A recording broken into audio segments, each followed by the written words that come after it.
Kaya pala hindi nakapasok si Ato. Sino to? Attorney namin. Bakit? Nagpunta sila dito Sa mag-ano. Napa. Hindi sila pinapasok. Birthday niya, oo. Basta kalo ko ba nagpicture-picture? Nagpicture, hindi si ano yon, si Pelbert yung sinasabi ko. Ah. Ano ang upuan? Hindi pala maglakad-lakad dito. Ganda pala dito pag morning eh. Basta lakad-lakad ka lang. Nasa, ba't siya nakaparada? Wala na tayong parada ha? Hindi mo yung pagsasakyan dun eh. Napa. In 200 meters, at the roundabout, take the first exit. Oh, malayo pa eh. Punta sa medyo banda dulo. Sabi niya eh. Ano? Hindi kami nakapasok kasi walang katao-tao. Siguro madaming tao. At saka bawal nga yata. Napa niya, napa. Ay, pasok pa eh.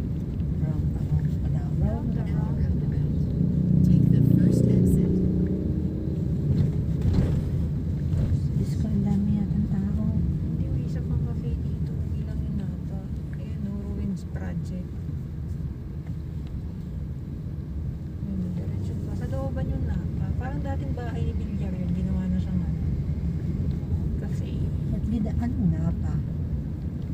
Yung sikat kasi sa ano, Napa Valley. Yung wine.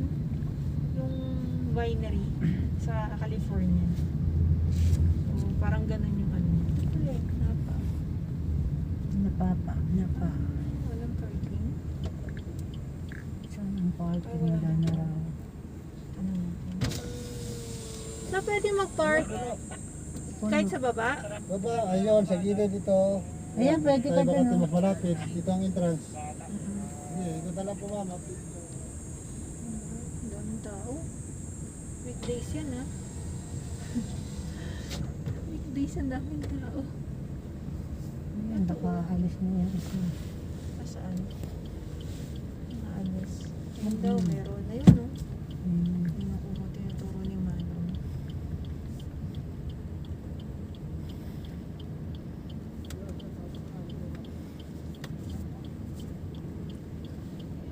Oh my God.